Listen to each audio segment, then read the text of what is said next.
नमस्कार नमस्कार नमस्कार दोस्तों, मैं Nikhilesh Jain Hindi chess base India channel पर आप सभी का हार्दिक अभिनंदन करता हूं। दोस्तों,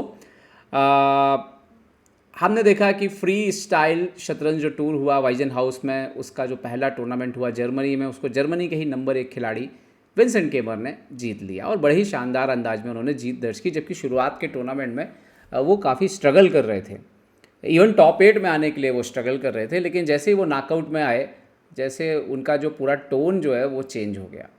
इसी दौरान सेमीफाइनल में उन्होंने मैग्नस कार्लसन को हराया, जिन्होंने पिछले बार ये टूर्नामेंट जीता था। अब यहाँ से एक और ख़ास बात समझ में आती है कि जब आप इस गेम को देखेंगे तो आपको ये भी समझ में आएगा कि ऐसा नहीं है कि क्लासिकल शतरंज जो चेस का जो रियल फॉर्मेट है उसकी उपयोगिता बहुत जल्दी ख़त्म होने वाली है। और दूसरी, इस फॉर्मेट के भी कुछ फ़ायदे और नुकसान हैं और ये बात धीरे धीरे सबको समझ में आएगी। खैर, अब चलते हैं सीधे इस गेम पे। अब देखिए यहाँ पे क्या होता है, मोहरों की स्थिति आप देखिए बिल्कुल अलग है। जो वाइट की होगी वो ब्लैक की होगी। क्वीन G1 पर है, किंग D1 पर है। इसमें होता ये है कि सब कुछ नॉर्मल चलता है। अब आप देखिए, किंग सामान्यतः होना कहाँ चाहिए, E1 पे होना चाहिए। तो अगर शॉर्ट कैसल करना होगा तो इसमें कैसा सिचुएशन है कि अगर इसमें कभी भी कैसल करना और ये मोहरे यहाँ से हट गए तो राजा सिर्फ हाथी की जगह जाएगा, हाथी राजा की तरफ आ जाएगा। यहाँ पर C और D में आपस में बदलाव हो जाएगा। तो वो और अगर इस तरफ जाना है तो राजा G1 पे जाएगा, रुक F1 पे ही रखा रहेगा। तो ये सिचुएशन हो सकती है अगर हम उसको सामान्य पोजीशन में लेके जाएं। तो यहाँ पे देखिए क्या हुआ, G4 से शुरुआत करी विंसेंट केमर ने। क्वीन यहाँ पे रखा हुआ है उनका, ठीक है। और विद द G4 का जो बेसिक आइडिया है कि नाइट इमीडिएटली गेम में आता है और बहुत इंपॉर्टेंट स्क्वायर कंट्रोल कर रहा है। ओके, कार्लसन सीधा नाइट लेकर के आते हैं। वो सॉरी, यहाँ पे वो G5 वगैरह जो है वो नहीं करते हैं। नाइट B3 से बाहर आता है, E5, नाइट G3 से बाहर आता है। और आप देखो ऑलरेडी खेल अभी शुरू हुआ है और दो एक ऐसे इंपॉर्टेंट स्क्वायर हैं जहाँ पर वाइट जो है वो आगे छलांग लगाने के लिए तैयार है। डेफिनेटली ब्लैक भी ऊपर आ सकता है यहाँ पर, है ना।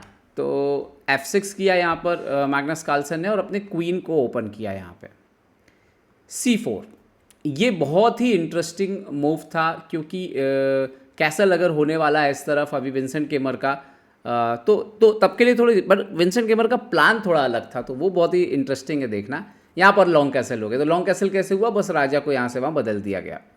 Okay, D4, now night B6 develop किया मैग्नस कार्लसन ने। सो नाउ D5 करके इन्होंने ये क्वीन का जो ओपन अप क्वीन खुला था उसको बंद कर दिया और इन फ्यूचर इवन F4 की भी तैयारी यहाँ पे आ गई। ओके, D5, सॉरी यहाँ पे किया उन्होंने D6। तो आई थिंक यहाँ से ही गड़बड़ होना शुरू होता है। जैसे उन्होंने D6 किया तो bishop F5 with the check आया। हालांकि जो कार्लसन का आइडिया रहा होगा कि इस बिशप को एक्सचेंज कर देते हैं, तो बिशप D7, यहाँ पर F3 किया उन्होंने। आइडिया यहाँ पर E4 करना है, A6 आता है। So now E4। और आप देखो कि एक बहुत ही स्ट्रॉन्ग स्ट्रक्चर, एक पिरामिड जो है विंसेंट केमर ने क्रिएट कर लिया। और यही मैं आपको बताने वाला था कि अगर जैसे कि भाई जो सामान्य शतरंज है उसमें ओपनिंग स्टडी हो गई तो खिलाड़ियों को पता होता है कि ठीक है, इस तरह की ओपनिंग में ऐसा स्ट्रक्चर लूँगा, इस तरह की ओपनिंग में ऐसा स्ट्रक्चर लूँगा। तो जब आप इसमें आते हैं फ्री स्टाइल में 960 में, तो ठीक है आपको जानकारी नहीं है ज़्यादा, लेकिन यहाँ पे इस बात का खतरा भी बहुत ज़्यादा बढ़ जाता है कि अगर आप ओपनिंग ठीक से नहीं कर पाए तो फिर शायद पूरा गेम आपको पनिशमेंट में गुजारना पड़ सकता है। और वो इस गेम में मैग्नस कार्लसन के साथ हुआ।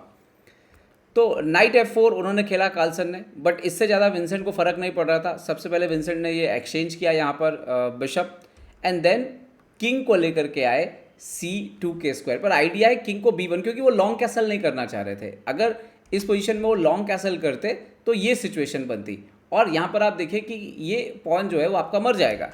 तो इसीलिए उन्होंने एक आइडिया लगाया यहाँ पे आने का, क्योंकि अगर अब यहाँ पर नाइट इंटू C4 मार दिया जाए इस पोजीशन में, तो इवन किंग B1 के बाद जो है विंसेंट केमर खुश थे, क्योंकि यहाँ पर दबाव बन रहा है। और मान लीजिए कि नाइट वापस जाता है, सो इवन आप देखिए क्वीन इंटू यहाँ पर सीधा B6 आ सकता है। तो नाइट को अभी प्रॉब्लम है कि नाइट कहाँ पे वापस जाए। तो उसको फॉर एग्जांपल आप देखिए कि स्क्वायर आपको नहीं दिख रहा है कहीं पे भी जाने के लिए। ओनली मूव है एक्चुअली में यहाँ पर नाइट H3 करके कुछ है, और सॉरी नॉट दिस, यहाँ पे नाइट को आपको ले जाना पड़ेगा। कहाँ पे रख सकते हैं इस नाइट को, I think night into B2 शायद मारना पड़ेगा। हाँ, शायद यही एकमात्र तरीका था। ओके सो बिशप A7, मुझे भी थोड़ा थोड़ा कन्फ्यूज़न हो रहा था पोजीशन में।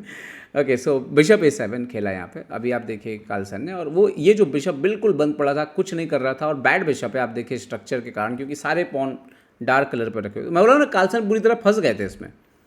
सो बिशप को खेला इन्होंने पहले D2। अब आइडिया यहाँ पे फिलहाल तो आप नाइट हट नहीं सकते बिकॉज ये बिशप हैंगिंग है, तो किंग को पहले सपोर्ट लगाना पड़ा बिशप पे। नाउ बिशप E3 आ गया, तो ये विंसेंट को बराबर टाइम मिल गया इस बिशप को इस डायगोनल पे लाके रखने का। नाइट H3 आया, but queen G2, night F4 और क्वीन F2 के बाद वो प्रक्रिया भी बंद हो गई। इन्होंने किया फिर H5, सो नाउ रुक D1। तो विंसेंट गेमर पूरा जो फोकस है वो राजा के तरफ ले जाने की कोशिश कर रहे थे। इन्होंने मारा H/G4, F/G4, नाइट पीछे हटता है, तो F4 गुड मूव आया। तो अब वो अटैक जो है वो राजा की तरफ शुरू। बड़ी मज़ेदार बात है कि राजा इधर रखा हुआ था, और ये क्वीन एक्चुअली गेम में बिल्कुल आउट ऑफ प्ले था, कहीं भी गेम में वो आ नहीं रहा था। तो F4 पर एक्सचेंज हुआ, बिशप F4 होता है। अभी उन्होंने किया G6, और धीरे धीरे क्वीन को, रुक को गेम में लाने की कोशिश हो रही थी। एंड नाउ बिशप एक्सचेंज किया विंसेंट ने, किंग B1 जाता है, और ये एक ऐसा एंड गेम आया जिस पे ऑलरेडी वाइट ही बेटर है। और आप देख सकते हो स्पॉन स्ट्रक्चर अच्छा है, सेंटर पर स्पेस वाइट के पास ज़्यादा है, ओपन फाइल वाइट के पास बेहतर है। तो पीसेस की जो पोजीशन है वो ऑलरेडी कार्लसन ओपनिंग से ही स्ट्रगल कर रहे थे। सिर्फ इनका F4 वाला नाइट है वो थोड़ा ठीक बैठा था, लेकिन उसका बहुत फ़ायदा जो है वो नहीं मिल रहा था। ओके, क्वीन H7 खेला यहाँ पर कार्लसन ने, क्वीन को एक्टिवेट करने की कोशिश की। तो नाइट C5, रुक आता है D6, और यहाँ पे ना विंसेंट ने नाइट एक्सचेंज करने के लिए सामने रखा, जो एक्सचेंज के बाद पोजीशन एक्चुअली में इक्वल हो गई थी। लेकिन यहाँ पे ना एक बहुत ही गुड मूव था। एक्चुअली आइडिया ये था कि ये नाइट कुछ कर नहीं रहा है, तो ये नाइट को आप F1, E3 और C4 के जरिए जो है वो गेम में लाएं, और फिर वाइट बहुत बेटर है। खैर नाइट E2 हुआ, ये एक्सचेंज हुआ, और पोजीशन लगभग बराबर हो गई। नाइट ऊपर आता है B5 पे, क्वीन C4, तो किंग साइड दबाव बनाने, मतलब जहाँ पे राजा है वहाँ पे क्वीन साइड का जो हिस्सा है वहाँ पे दबाव बनाने, बट इसमें क्वीन साइड किंग साइड बोलेंगे नहीं, क्योंकि पोजीशन पूरी शुरुआत से अलग होती है। तो आप ये कह सकते हैं अभी जहाँ पे राजा है उस तरफ दबाव बनाने की कोशिश। रुक C8, ओके, A4, नाइट को धक्का मारा, हटिए, नाइट D4 आता है, एंड देन G5 करते हैं यहाँ पर स्ट्रक्चर को तोड़ने के लिए विंसेंट केमर, जो कि अच्छी चाल थी प्रैक्टिकली। रुक C8, GF6, रुक F6, रुक F1 आया यहाँ पर, तो रुक B6 जाता है, और ये वो मोमेंट था जहाँ पर विंसेंट ने रुक को डबल करना शुरू कर दिया। कार्लसन ने खेला G5, नाउ किंग को हटाया एक बार ताकि किसी भी तरह का यहाँ पर कोई प्रॉब्लम ना हो। सो नाउ किंग यहाँ पर आया A7, रुक F7, और अब आ रहा है रुक अंदर। ये बहुत ही इंटरेस्टिंग पोजीशन था, जहाँ पर कार्लसन के पास दो ही सही चाल थी। एक तो रुक G8 खेलो ताकि अगर रुक अंदर आता है तो आपके पास रुक G7 है। एक जो है वो आप रुक C8 खेल दो डायरेक्ट, तो रुक F7 आए तो क्वीन H2, और अभी ये फिलहाल ये प्रोटेक्टेड बचा हुआ है। लेकिन कार्लसन ने G4 खेला, और ये वो पोजीशन थी जहाँ पे विंसेंट केमर जो है वो रुक F7 अंदर जा सकते हैं और ये विनिंग है। लेकिन उन्होंने क्या किया, उन्होंने खेला क्वीन C3 और एक मौका दिया, नाइट F3 आता है, और इसके बाद रुक G2, रुक G8, और पोजीशन फिर से बराबर जो है वो इक्वल हो जाती है। रुक F2, रुक D6, और यहाँ से अब कहानी शुरू होती है। क्वीन E3 आता है, किंग के ऊपर अटैक करते हुए, किंग जाता है 8, नाइट जाता है E6, और ये वो मोमेंट था जहाँ पर कार्लसन कर गए ब्लंडर। कार्लसन के पास 1 मिनट था, लेकिन कार्लसन ने F3 खेला। अब आइडिया उनका ये है डेफिनेटली कि आप मारोगे तो ये मर रहा है नाइट, लेकिन यहाँ पे एक ब्रिलियंट मूव था, अच्छा चाल था, जो विंसेंट केमर ने देख लिया और कार्लसन को नहीं दिखा।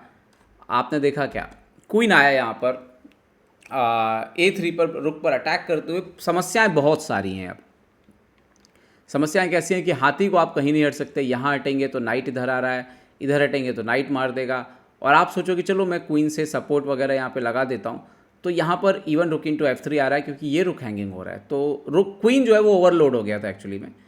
एंड देन क्वीन A3 के बाद उनको रुक E6 मारना पड़ा, कार्लसन एक्सचेंज डाउन हो गया, और इवन रुक C8 के बाद उन्होंने रिज़ाइन कर दिया यहाँ पे, क्योंकि रुक इनटू G4 भी आ रहा था, ये पॉन भी पास पॉन है, ये नाइट भी ट्रबल में है, तो यहाँ पर कार्लसन के पास ज़्यादा कुछ खेलने के लिए बचा नहीं था। तो ये एक शानदार जीत थी विंसेंट केमर के लिए, उन्होंने शानदार जीत दर्ज की, मैग्नस कार्लसन को हराया, और उसके बाद करुआना को हरा करके वो तो टूर्नामेंट के चैंपियन ही बन गए।